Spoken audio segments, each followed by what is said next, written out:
एक बात सुनाऊं मैं, ममता की बात सुनो। वृंदावन में एक महात्मा घूमते थे, जिन्हें देखकर लोग कहते थे जज साहब आ रहे हैं, जज साहब आ रहे हैं। 30 वर्ष पुरानी घटना है।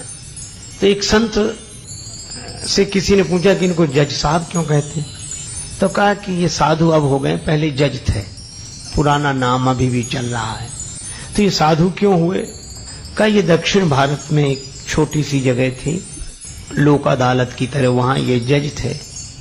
एक गांव में एक बड़ा सीधा सरल आदमी रहता था, उसका नाम था भोला। भोला नाम तो लोगों ने रख दिया था। कभी वो राम जी के अलावा किसी को जानते नहीं था, ना अन्यम जाने नैव जाने न जाने। गांव में रघुनाथ जी का मंदिर था और भोला केवट जाति का था।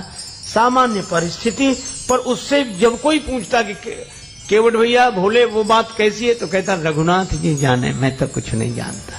2 बेटे 1 बेटी, बेटी विवाह के योग्य हुई। बेटों ने कहा कि पिताजी यहाँ के जो धनी सेठ हैं उनसे कर्ज ले लिया जाए, बहन का विवाह होने के बाद हम लोग कमाएंगे, रुपया चुका दिया जाएगा। केवट गया, सेठ जी ने ब्याज की सामान्य दर जो लेते थे वो तय की, लिखा पड़ी हुई, रुपया ले आए, विवाह हुआ बेटी का। बेटी विदा हुई ससुराल को और केवट ने घर छोड़ दिया। गांव में रघुनाथ जी का मंदिर था, वहीं रहने लगा।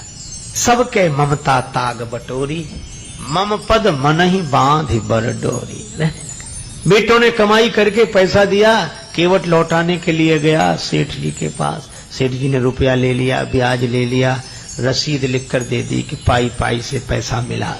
और कहा केवट पढ़ो क्या लिखा है। केवट बोला रघुनाथ जी जाने, मैं तो कुछ नहीं जानता क्या लिखा। सेठ जी के मन में पाप आया कि से दोबारा पैसा लिया जा सकता है, तो बोले ये कागज हमें दे दो, तुम जरा पानी ले आओ। वो 1 गिलास पानी लेने गया, सेठ जी ने वो रसीद छिपा के रख ली। फाड़ते तो शक होता, एक कागज पर ऐसे ही कुछ लिख कर दे दिया, बोले ये तुम्हारी रसीद। केवट ले गया, रघुनाथ जी के चरणों में रखकर जिस कमरे में रहता था वहां रख दी और अपना राम जी से मतलब सबके ममता ताग बटोरी, मम पद मन ही बांधे बर डोरी। सेठ जी ने मुकदमा कर दिया। केवट ने रुपया दिया था, चुकाया नहीं, कहता दे चुके हैं। अदालत में केवट को जाना पड़ा। वही जज जो महात्मा हो गए थे, उन्होंने कहा कि तुमने रुपया लिया था? हाँ। चुका दिया? इसका प्रमाण? जज साहब ने कहा ये तो कोई सबूत नहीं है, इसमें कुछ लिखा ही नहीं है। केवट सरल आदमी रोने लगा, रघुनाथ जी जाने, मैं तो ये इसी को रसीद समझे था। जज साहब दयालु हृदय के थे, बोल रो मत, तुमने जब सेठ जी का रुपया वापिस दिया तब तुम्हारे सेठ जी के बीच में कोई तीसरा था? तो केवट की जो आदत थी, जो स्वभाव था, उसी भाव से बोला सत्य कहता हूं जज साहब, सेठ जी को जब मैंने रुपया वापिस दिया तो मेरे और सेठ जी के बीच में सिवा रघुनाथ जी के और कोई नहीं था। जज साहब बोले अच्छा तुम जाओ, अगली तारीख पर आना। जज साहब ने समझा कि रघुनाथ जी कोई इनके गांव के रहने वाले सज्जन होंगे। जज साहब ने अपने खर्चे से रघुनाथ जी के नाम सम्मन जारी कर दिया। अब चपरासी पूरे गांव में सम्मन लिए घूमे, उस गांव में रघुनाथ जी नाम का कोई आदमी नहीं था। चपरासी तो परेशान हो गया। एक ने कहा रघुनाथ जी का मंदिर जरूर है, बोले वही बताओ। गया चपरासी, पुजारी बाहर बैठे थे। चपरासी को देखा, क्या बात है, सम्मन दिया, रघुनाथ जी का मंदिर यही है? हाँ। लो ये पुजारी जी समझ गए, मन ही मन सोचने लगे कि जब भगवान ने मंगा ही लिया तो हम वापिस काहे करें। हस्ताक्षर पुजारी जी ने कर दी। चपरासी समझा यही रघुनाथ जी होंगे। पुजारी जी ने सम्मन रघुनाथ जी के चरणों में रख दिया और आंखों में आंसू भरकर बोले प्रभु आपको पोशाक कई बार आई होगी, भोग लगाने के लिए तरह तरह के पदार्थ आए होंगे, आभूषण कई बार भक्त लेकर आए होंगे, लेकिन सम्मन पहली ही बार आया होगा। पर भक्त जो न करें सो थोड़ा। प्रभु उस दीन का आपके अलावा कोई, वो आपके अलावा किसी को जानता ही नहीं है, और उसकी इलाज तो आपके ही हाथ है। केवट से कहा कि तुमने क्यों लिखा दिया रघुनाथ जी का नाम? केवट बोला कोई झूठ लिखा दिया, हमारे रघुनाथ जी सदा हमारे साथ हैं थे। और केवट तो यही कहे, या अनाथ की लाज आज रघुनाथ जी हाथ तिहारे, कहीं नहीं गया, किसी को जानता ही नहीं राम जी के अलावा। तारीख के 1 दिन पहले ही पुजारी जी बोले तुम आज ही जाओ ताकि समय से पहुंच जाना। अब रघुनाथ जी के मन की तो रघुनाथ जी जाने। केवट रघुनाथ जी के चरणों में प्रणाम करके चला गया। दूसरे दिन सवेरे पुजारी जी बड़ी जल्दी जगे, भगवान की आरती पूजा की, नया वस्त्र पहनाया, भोग लगाया। उनको लग रहा था आज भगवान पहली बार बाहर जा रहे हैं, कपड़े अच्छे पहनावे। रोने लगे पुजारी जी। भाव की तो बात है, प्रभु आपको जो पोशाक अच्छी लगे वही पहनकर जाना, लेकिन जाना जरूर, उसका कोई नहीं है आपके अलावा। उधर केवट पहुंचा, सेठ जी पहुंच गए। जज साहब ने कहा केवट तुम्हारे गवाह रघुनाथ जी कहाँ हैं? केवट बोला हुजूर यहीं कहीं होंगे, भी तो सब जगह रहते हैं। जज फिर भी नहीं समझे, चपरासी को आदेश दिया आवाज लगाओ। चपरासी आवाज लगाने, रघुनाथ हाजिर है, रघुनाथ हाजिर है, रघुनाथ हाजिर है, रघुनाथ हाजिर है, रघुनाथ हाजिर है, हाजिर है। ऐसे 3 नारे जो लगाए हैं तो क्या देखा, एक बूढ़ा आदमी हाथ में लकड़ी पकड़े, कमर झुकी है, हाथ से इशारा कर रहा है। हाजिर है ऐसे 3 नारे जो लगाए हैं, चाल लटपटी सी एक वृद्ध की झुकी सी देह, दुपटी फटी सी शीस बांधे धर धाये हैं, हाथ माहे छड़ी पड़ी तुलसी की ही माल, माथे पर रोरी चारु चंदन चढ़ाए हैं, साहब के सामने विनीत चपरासी साथ, आज रघुनाथ जी गवाह बने आए।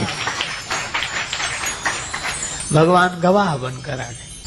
जज साहब ने देखा, सेठ जी चौंके कि ये कौन है? जज साहब ने कहा कि आप थे वहां। रघुनाथ जी ने कहा केवट ने रुपया दिया है, उसका प्रमाण बोले इन्होंने रसीद भी लिख ली थी। सेठ जी को यहीं रखा जाए।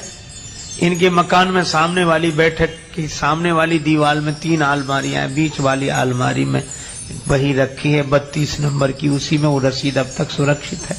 सर्वांतर्यामी भगवान से क्या छिप सकता। सिपाही भेजे गए, वही मिल गई, रसीद मिल गई। सेठ जी को दंडित होना पड़ा।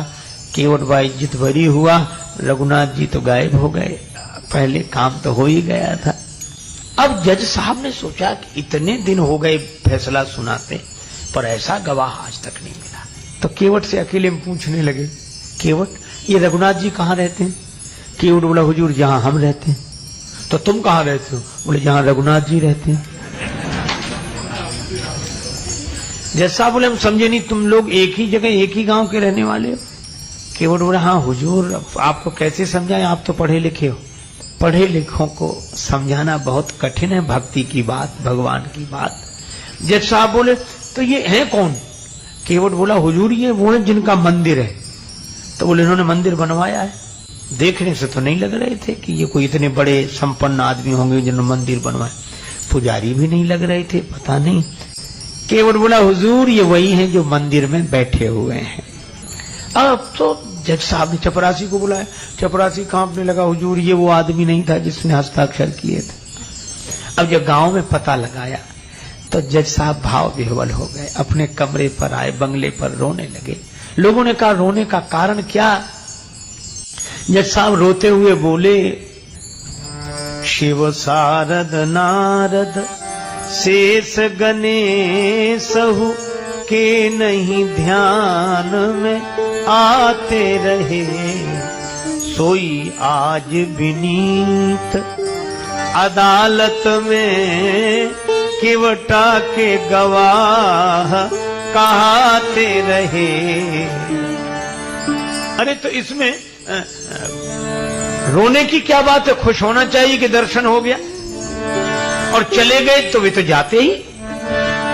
जैसा बोले सुख धोखे हूं दर्श दिए को भयो, दुख नाहिन जो तज जाते रहे। फिर रो क्यों रहे हो? बड़ी भाव भरी बात कही। जज साहब बोले आज मुझसे बहुत बड़ी गलती हो गई।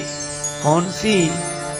कुर्सी पे बना जज बैठा रहा, जगदीश खड़े समझाते रहे। कुर्सी पर जज बना बैठा रहा और जिनकी अदालत में सबको उपस्थित होना पड़ता, वे भगवान खड़े खड़े गवाही देते रहे। ऐसा वैराग्य हुआ। उसी दिन पद से इस्तीफा दे दिया, वृंदावन आ गए, साधु जीवन बिताया। अक्सर खड़े रहते थे। कहते थे भगवान खड़े रहे, मैं बैठा रहता तो खड़े ही रहना अच्छा है। मंदिर में जाते तो अंदर नहीं जाते, बाहर से ही दरवाजे की धूल सिर पर चढ़ा लेते। कोई कहता कि अंदर क्यों नहीं जाते, तो कहते कि मैं उन्हें मुझे दिखाने लायक नहीं हूं, मुझसे जो अपराध हुआ। यह केवट के कारण भगवान गवाह बने। क्या था केवट में? सबके ममता ताग बटोरी, मम पद मन ही बांध बर डोरी, अस सज्जन मम उर बस कैसे, लोभी हृदय बसे धन जैसे। ये सज्जन की दूसरी परिभाषा है।